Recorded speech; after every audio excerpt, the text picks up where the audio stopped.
क्या आप जानते हैं कि भगवान श्री राम की विशाल प्रतिमाएं सिर्फ भारत में ही नहीं बल्कि उन देशों में भी है जहां ज्यादातर आबादी मुस्लिम है। जी हाँ, प्रभु राम की मूर्तियां इंडोनेशिया और मलेशिया जैसे मुस्लिम बहुल देशों में भी गर्व से खड़ी है। भगवान श्री राम सिर्फ भारत के आराध्य नहीं है बल्कि पूरी दुनिया में उनकी आस्था और संस्कृति का प्रभाव देखा जा सकता है। हम अक्सर मानते हैं कि श्री राम की मूर्तियां सिर्फ अयोध्या या भारत के मंदिरों तक सीमित होगी, लेकिन सच ये है कि उनकी प्रतिमाएं एशिया के कई देशों में स्थापित है। और सबसे खास बात यह है कि इनमें कई ऐसे देश भी शामिल है जहां की ज्यादातर आबादी मुस्लिम है। भारत से शुरू करें तो रामलला की नगरी अयोध्या में 251 मीटर ऊंची भगवान राम की विशाल प्रतिमा बनने जा रही है। यह दुनिया की सबसे ऊंची मूर्ति होगी। लेकिन भारत से बाहर कदम रखिए तो नेपाल में जनकपुर के मंदिरों में राम और सीता की प्रतिमाएं मिलती हैं। आखिरकार सीता माता का मायका भी तो यही है। अब आते हैं दक्षिण पूर्व एशिया की तरफ, जहां थाईलैंड में रामायण को रामांकियन कहा जाता है। बैंकॉक के शाही महल में आज भी भगवान राम की कहानियां जीवंत दिखाई देती हैं।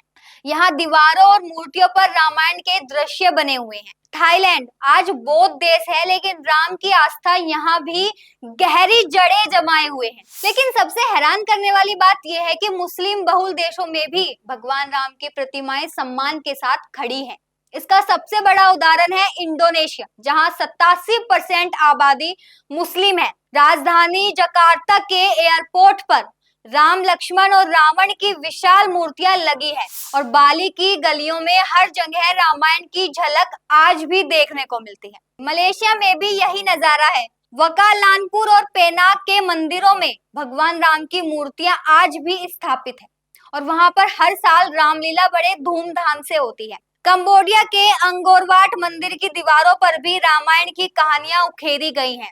लाओस में रामायण को फरालक फरालाम कहा जाता है और वहां भी राम सीता की प्रतिमाएं देखने को मिलती हैं।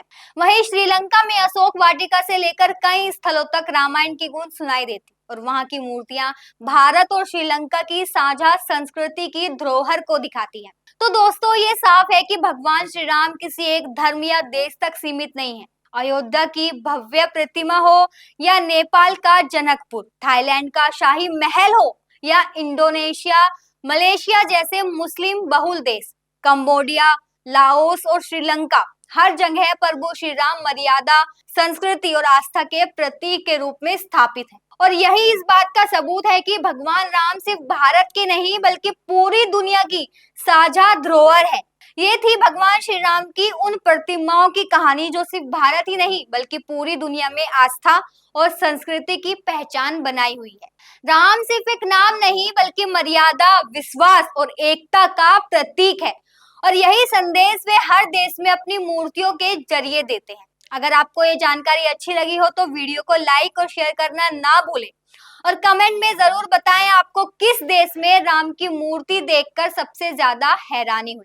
मिलते हैं आपसे अगली वीडियो में, तब तक के लिए नमस्कार और याद रखिए, जय श्री राम।